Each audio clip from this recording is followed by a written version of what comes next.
Hi, my name is Enrico Noella. Welcome to the Burn Bag Podcast. This is this week's edition of What in the World, our second edition since we're back. And this Saturday is the Quad Leaders Summit on September 21st. President Joe Biden is going to be hosting this year's Quad Leaders Summit in Wilmington, Delaware, his hometown. That summit is going to be convening Indian Prime Minister Narendra Modi, Australian Prime Minister Anthony Albanese, and Japanese Prime Minister Fumio Kishida. This is going to be President Biden's last Quad Leaders Summit as he is not running for re-election. This will also be the Japanese Prime Minister's last Quad Leaders Summit. So what's the big deal? Like, what is the Quad? Why are all these world leaders convening on Wilmington, Delaware?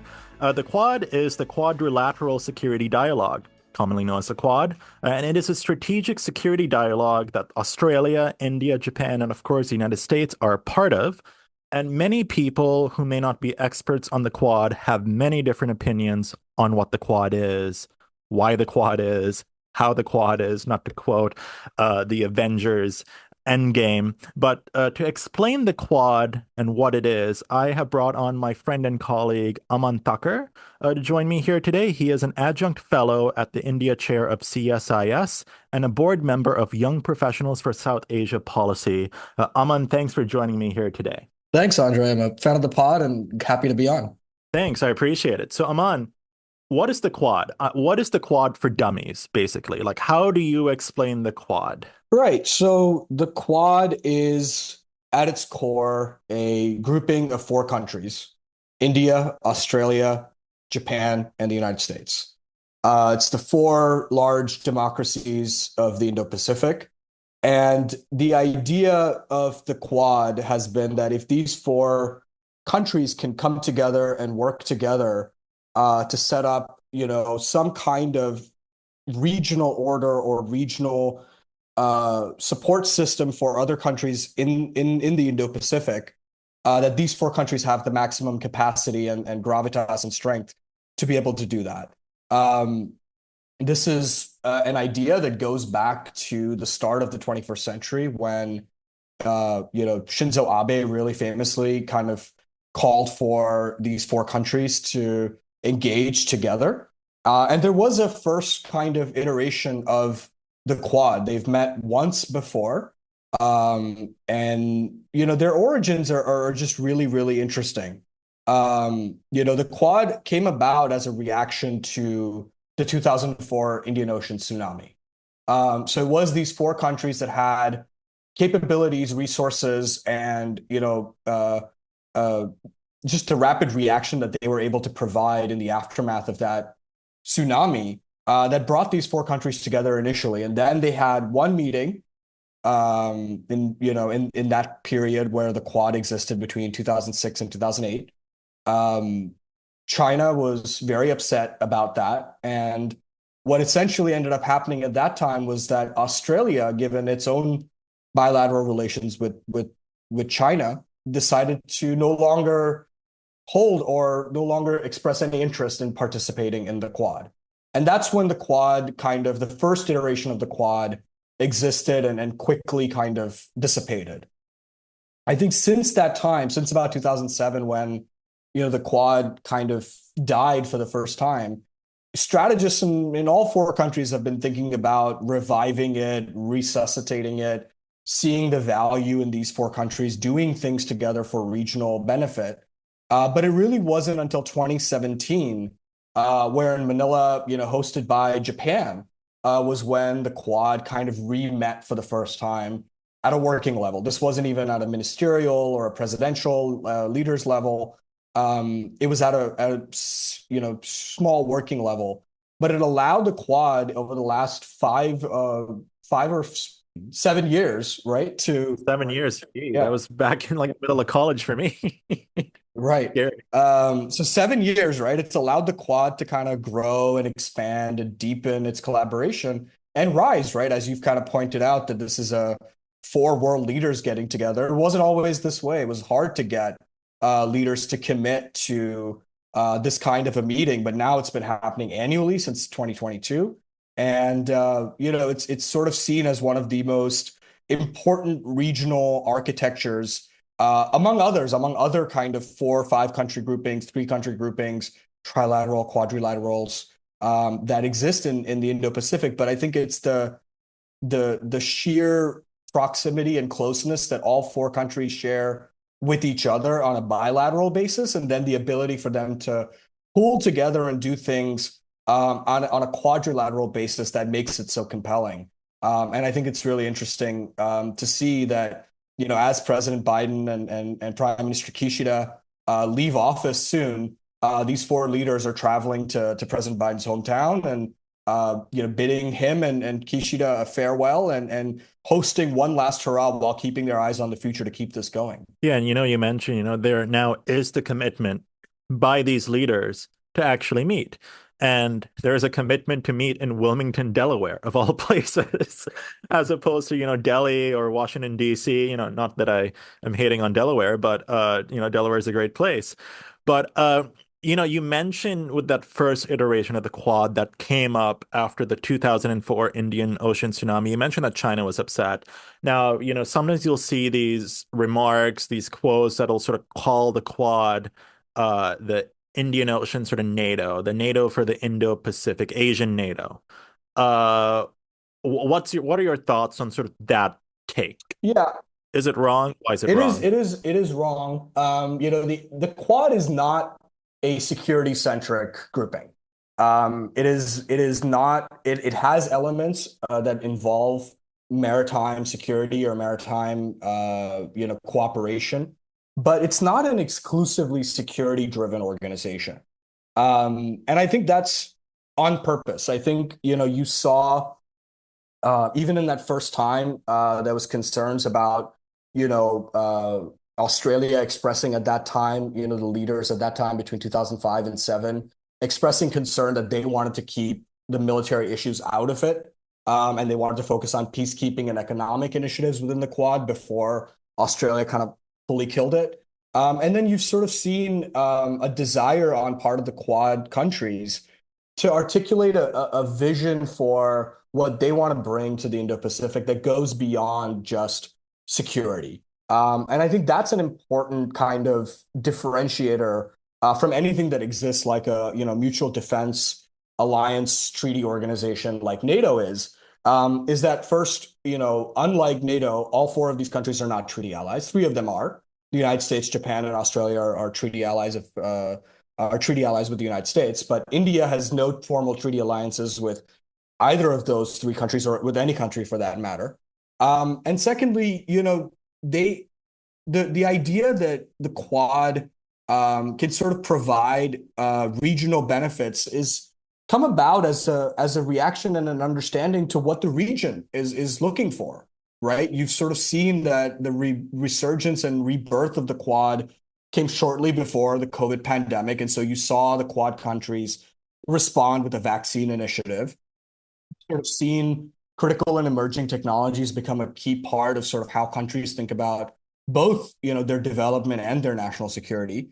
And so you have the Quad now thinking about ways in which it could create cheap, simple, but secure ways of communicating on telecommunication network, be that Open RAN, or create ways to bring safe, responsible AI, quantum computing, other key technologies, not just for the 4 countries, but to the region, right? So you saw that the Open RAN deployment, for example, was in Palau in the Western Pacific. So really, the Quad is not a sort of NATO-esque security organization that thinks about one key strategic threat in their region of theater and cooperate on military preparations to respond to that threat. That's sort of what NATO was doing in the past and is continuing to do in the context of Russia's invasion of Ukraine.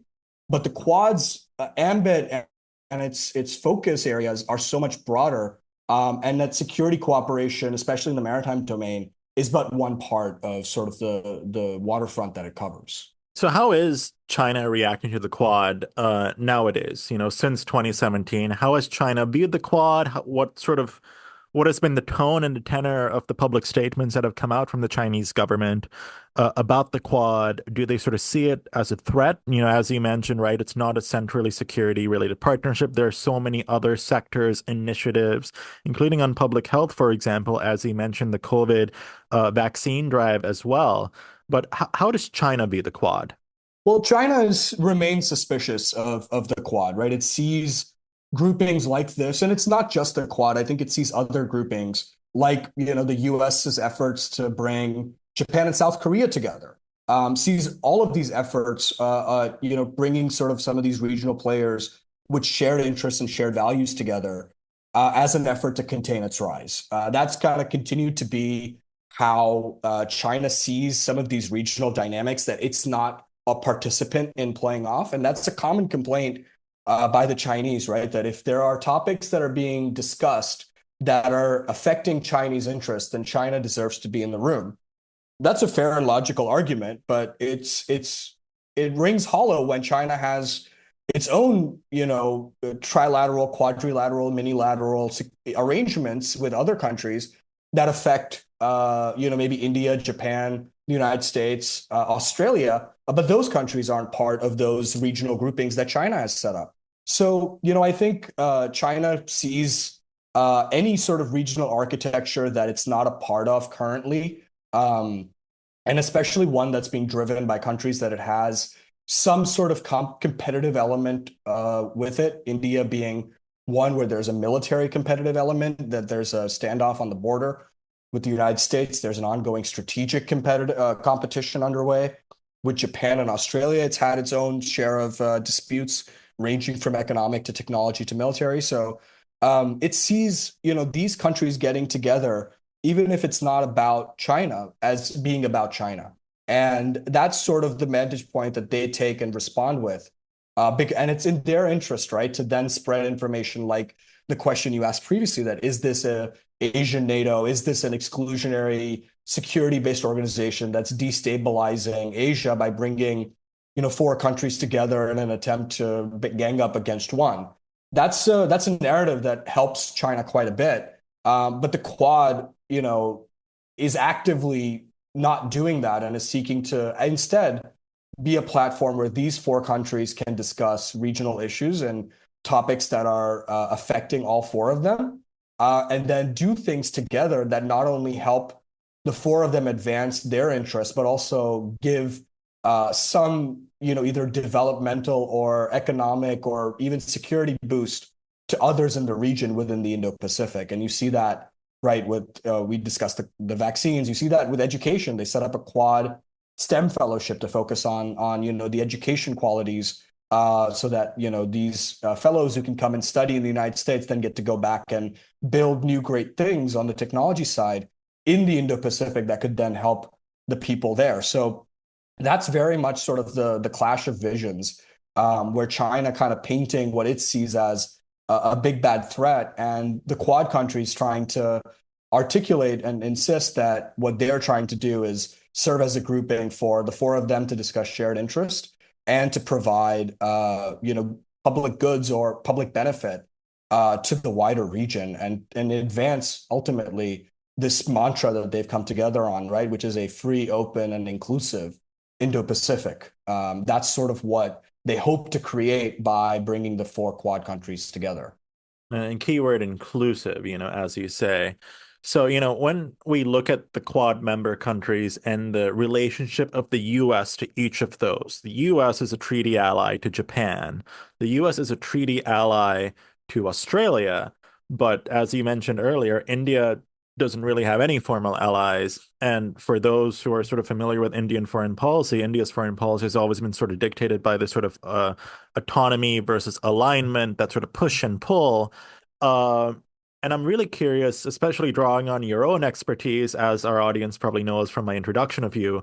How does India view the Quad, particularly under Prime Minister Modi? I mean, Prime Minister Modi is, I think, the only leader in that batch of four who has been there for the entire tenure of the Quad sort of revitalization since 2017. Yeah, so I think it's a great question. I think for India, they see the Quad as one of the key partnerships, right, that it needs to invest in and advance as they look to rise in the 21st century. And it sees that in terms of the bilateral relationships it has with each of these countries, but also within the quadrilateral sort of architecture and grouping. For India, it sees a really unique moment in the 21st century now where, with a confluence of multiple issues, be that, the rewriting of supply chains post COVID-19, India's, really incredible demography and being an incredibly young, highly skilled, highly educated population. Given the investments that India has made on technology, both from its, traditional software development skills all the way now to, innovations in artificial intelligence and digital public infrastructure. India sees an opportunity for it to pursue partnerships and policies to advance its growth. And it's kind of looking at all of the available resources that it has to facilitate or advance or enhance that rise. And it wants to do it within the context, right, of the rules-based order set up post-World War II. It has recommendations of changes. It feels it's not equitable, hasn't been updated since 1945 to reflect modern day, sort of power centers. But beyond that, India sees that this model of a post-World War II liberal international order is where India wants to continue to grow and is seeking partnerships that can assist and develop that growth moving forward. And so from a security partnership, whether that's on key security-related technologies or maritime domain awareness technologies, it sees these three countries as a key partner. On AI, on quantum technologies, it sees them as a key partner. On critical minerals, right, is another area where the Quad is doing more with each other. It sees these three countries as critical partners. And it sees them in other regional contexts as well, right? So it's not just that the Quad is the be-all, end-all of India's regional engagements, right? You sort of saw earlier in the Biden administration, the United States launched a US, India, South Korea critical and emerging technology dialogue. So it sort of sees that as an opportunity. In addition to the quadrilateral, it has trilaterals, right? There's a US, India, Japan trilateral. There's a India, Japan, Australia trilateral. So there's ways in which India is investing in a multitude of these partnerships to kind of create the best environment that it can within the Indo-Pacific to facilitate its own rise and create the economy that it needs to create jobs for its people, to achieve that transition from a developing to a developed country that the Prime Minister's called for by 2047.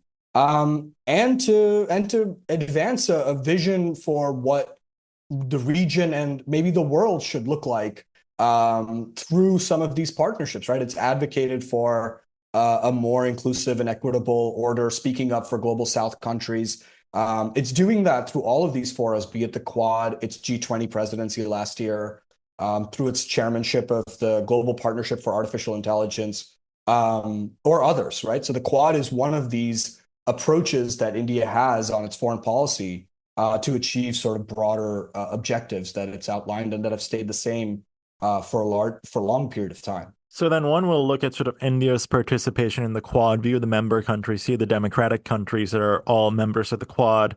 But then on the other hand, they may look at India's participation in BRICS, which features countries like Russia, China, South Africa, Iran, Egypt, Ethiopia, and Brazil, and the UAE. So, and for our audience who doesn't know what BRICS is, what is BRICS? And how is India's participation in BRICS maybe similar or dissimilar to its participation in the Quad? Yeah, it's a great question. So the BRICS originally came about as a term from Goldman Sachs, actually, the investment bank. And it was their claim that it was initially just BRIC. It was the four countries that they identified in the aftermath of the 2008 financial crisis that, would rewrite or be important players in the global economy. And it said that Brazil, Russia, India, and China were the countries that would play a key role in the global economy and that, that's sort of where we should look at the economic center of the world moving towards. South Africa got added, which is when it became BRICS. And then in the last summit held in South Africa, they expanded the BRICS, as you rightly said, to include a couple of these other countries like, the UAE or Iran, or others. And, India's participation in the BRICS, or for that matter, the Shanghai Cooperation Organization, right, which is actually one that founded by China, includes Pakistan, includes a bunch of the Central Asian countries and Russia. I think it raises a lot of questions about how India can be part of these multiple groups, but that's always been a core part of India's foreign policy. I think you phrased it in a really good way, which was, autonomy versus alignment. And in this era of sort of India's foreign policy, India's foreign minister, Dr. S. Jaishankar, has thrown around this term called multi-alignment. And that kind of captures where India seeks to go, which is that it will engage any country and every country that it sees as important or a possible partner in its ambitions, right? And so it sees that there is value to be gained for Indian interests and India's developmental growth and security ambitions to be part of certain groupings. And so it joins in and participates in those groupings. And participation in one has limited bearing on the other. It's not that, if you are a part of BRICS, then you are antithetical to the Quad, or if you are a part of SCO, you can't, then do things with Japan and South Korea. India sort of sees this era of sort of global geopolitics where the world is increasingly fractured to maximize its partnerships with countries that are willing to work with India to achieve shared goals.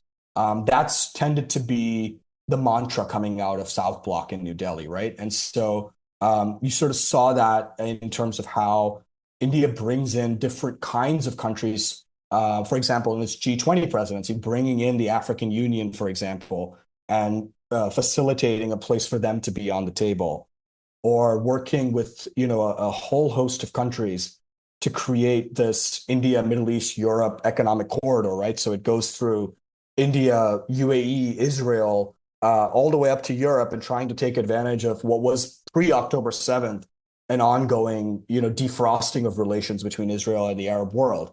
And that I see India's participation in all of these regional arrangements, right, as part of that broader multi-alignment strategy that the foreign minister has called it, and that's sort of where its participation in BRICS, Shanghai Cooperation Organization, and others sort of comes at. And while it seems like there are countries that may not be friends with, between sort of the Shanghai Cooperation Organization and the Quad, that the Venn diagram is pretty small. India, from an Indian foreign policy perspective, or when you sort of center Indian interest, they see that there is value in participation in both of those groups, and that's sort of the driving factor behind why they're members of both.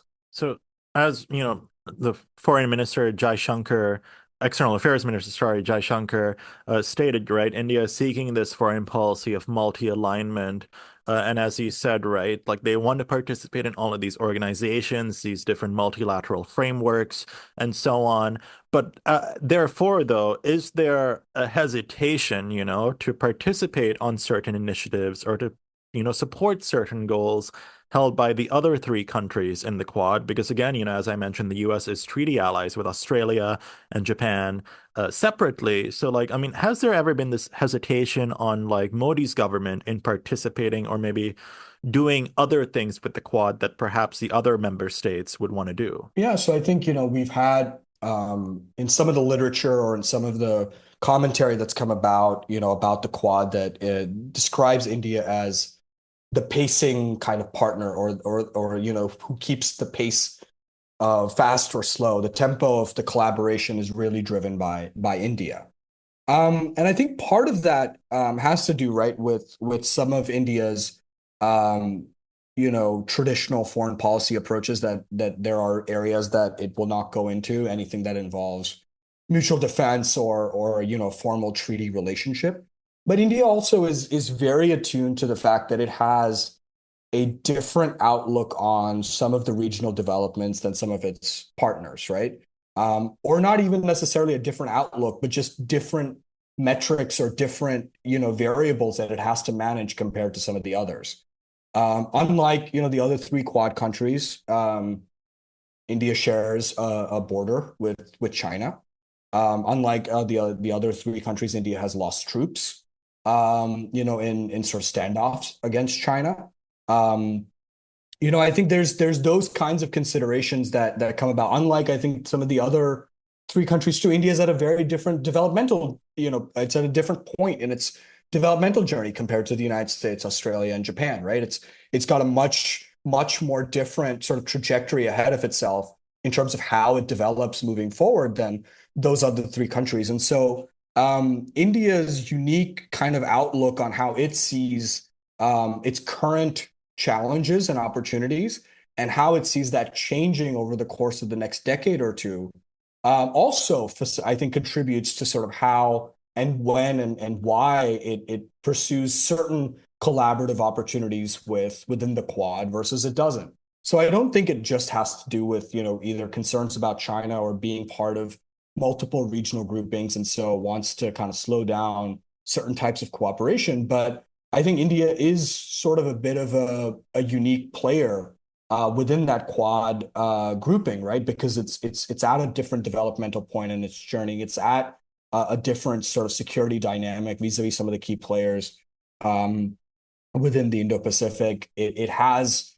a much smaller domestic military industrial base. And so it keeps those factors in mind as it makes sort of key decisions on where and how it wants to partner. And so you saw some of that happen, right, in the delay or the sort of slow point at which the Malabar exercise, for example, became trilateral with Japan and India, but then Australia was sort of an invited member, and then over time it really kind of became a permanent invitee to the exercises. That's sort of one example, right, where India sort of sees these outward public ways of kind of doing things that are, very, clearly security driven as being something that, it needs to be careful of, given that it has a different calculation it needs to take about how it weighs its risks and opportunities compared to some of the other partners that it engages with. Has India pivoted towards the Quad since 2020 when you had these border clashes occur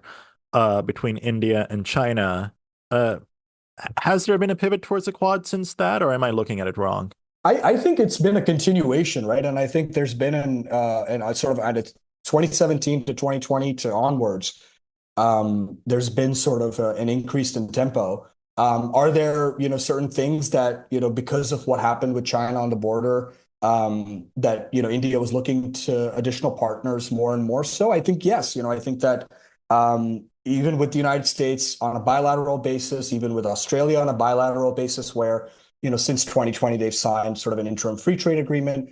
All of these, I think, areas have seen deeper engagement from India with these other parts of the world, because it recognizes both, I think in terms of the way you phrased your question, that since 2020, there were, two instances or two major events that happened for India, right? It's, yes, the start of the border crisis with China, but also just the COVID pandemic and the restructuring of globalization, global supply chains, how India saw, some of the countries in the global north, for example, hoard resources or vaccine ingredients and kind of argued not only behalf of itself, but other global south countries to have equitable access to some of these. And it saw, the evolving and changing world of that time as an opportunity to kind of forge some of these key strategic partnerships. And the Quad is one of them. And you sort of saw that, as soon as it was safe, that was when the first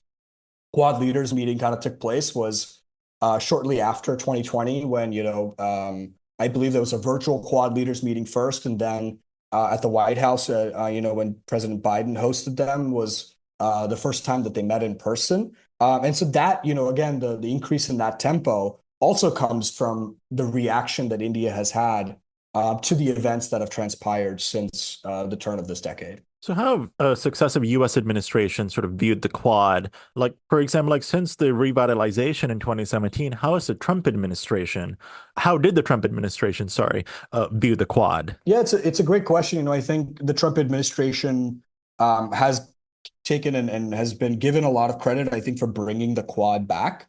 But really, if you look at, a lot of the joint statements or press releases that were put out after some of those meetings, there was less of the formalized structure and working groups beneath the Quad that exists now. I think that's been a really big market change from when you saw it from 2017 to 2021 and then 2021 now to 2025 under President Biden, as you've seen the expansion of the Quad to set up specific working groups, on cybersecurity, on critical and emerging technologies, on biotechnology and vaccines. But it's also interesting and important to note that that's also kind of traces the natural evolution of the Quad, right? So it met for the first time at a working level meeting in 2017, and then graduated up to sort of a foreign ministers level meeting,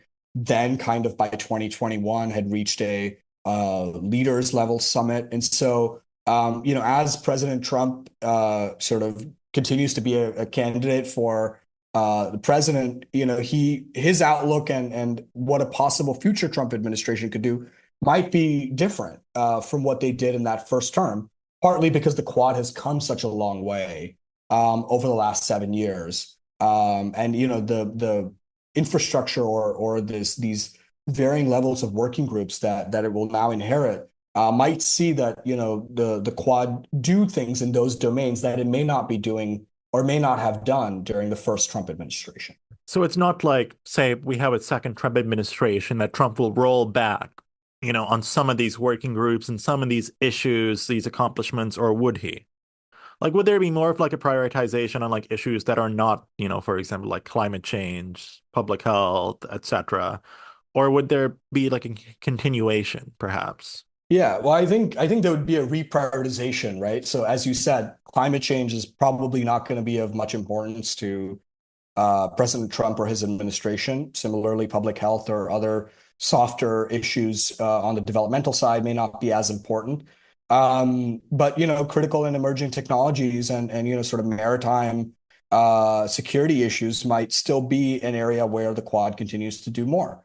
And so I think that is something that I think we're all trying to see and understand. It's always hard to make predictions about President Trump and his foreign policy, and how he's going to kind of drive certain initiatives forward and in what ways that will happen. But I think at least the national security team around him, when you look at sort of some of the key names and individuals who have come up, being tipped as having senior roles within the national security team or have just advised his campaign, they continue to articulate strong belief in taking the Quad forward and not letting it, kind of get stuck or taking it sort of backwards to an area where it doesn't do as much in terms of real cooperation. So I think in that sense, you have some believers and advisors who are, driving the Quad forward. But ultimately,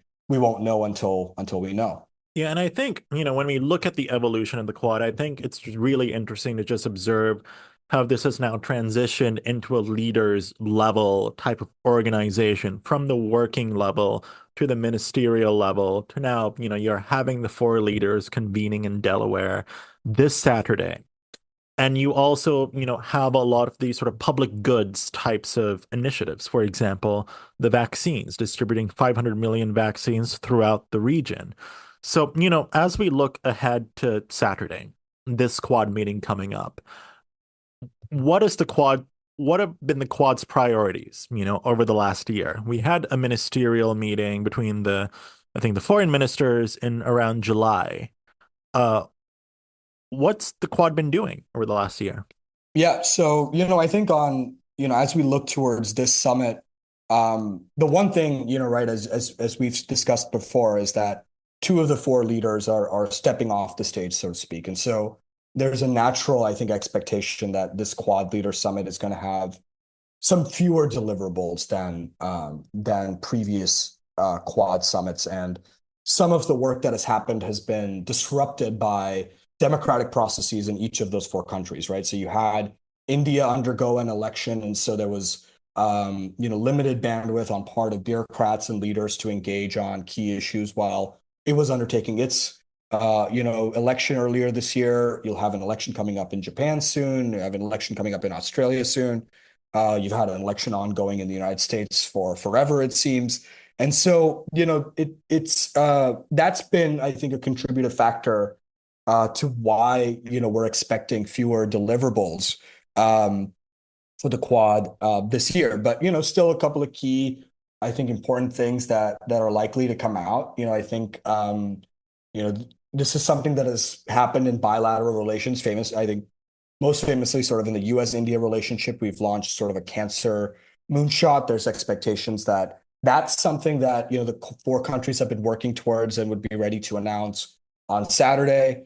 You sort of have an expansion, right, of the Quad STEM fellowships, which had, allowed kind of 50 STEM, experts at the PhD level to get funding. That's something that they're looking to expand and improve moving forward. And then, you have a couple of other specific areas, be that, in subsea internet sort of connectivity, telecom technology, potentially some more announcements even on maritime domain awareness for the security realm.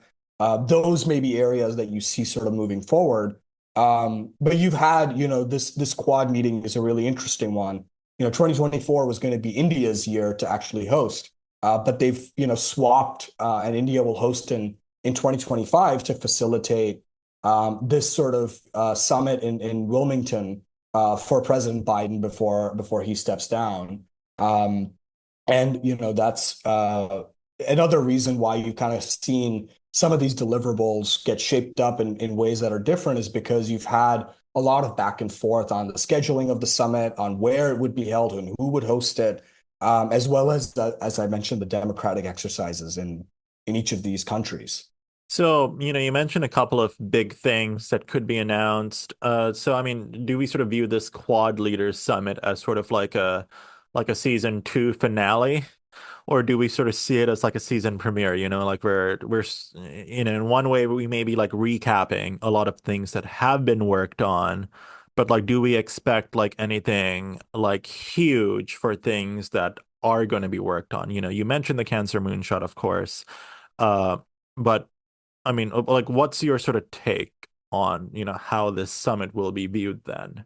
Yeah, I think the Quad Leader Summit has not really tended to ever have huge deliverables. It's the Quad, I think, has always seen itself as trying to do, intentional, deliverables across a couple of different areas and make sort of improvements, adjustments, expansions as these four countries figure out, what they want to do and invest more and more in each of those kind of areas, right? So I don't think, even looking back at 2022 or 2023, that any of the announcements, be that, the creation of the Quad Investors Network, or the sort of alignment of the fusion centers and maritime domain awareness between the four countries, none of these would be seen from like a layman's perspective, or sort of, someone who's not studying these issues day in, day out, as huge. But they're important,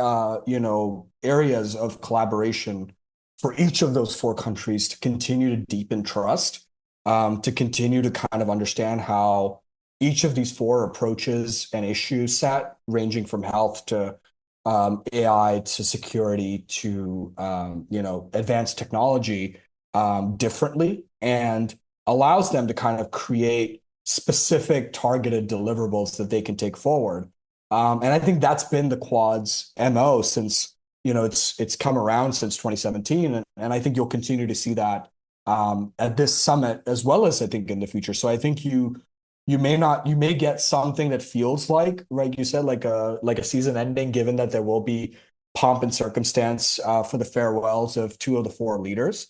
But you also see, I think, a lot of things that have their eye to both the past and the future, right? A continuation of some of the key things and an expansion of some of the key things that were announced in the previous summits and taking them forward in new and important ways. New areas of collaboration, right, like cancer and other health areas, as well as just ongoing collaboration. Nothing that is spectacular or new in terms of announcing, but important nonetheless for these four countries to be working on together.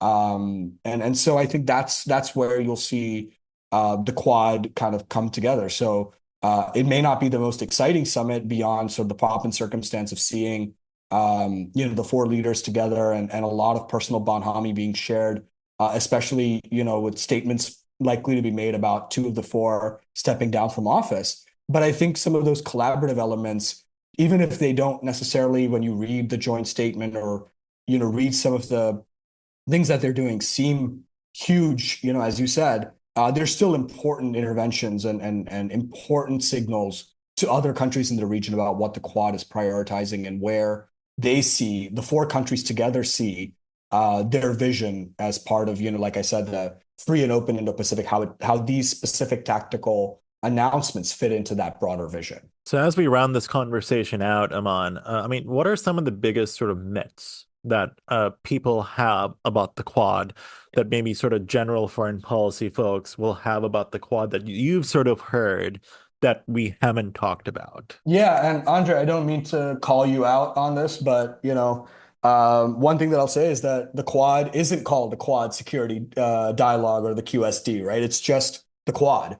Um, it's just the Quad, and that's one kind of myth that is, or a misname that has kind of come about, that it's a Quad Security Dialogue, and I think that was a name that was given out there, especially during the first iteration of the Quad. But it really they haven't adopted that name at all formally. So just it just tends to be the Quad. I don't think there's myths about because the Quad isn't an Asian NATO as we've discussed, right? It doesn't have a secretariat. It doesn't have a formal treaty alliance. That it is not useful or not particularly is it a talk shop, or is it doing things around the margins and not really doing things that are at the core of what the region needs.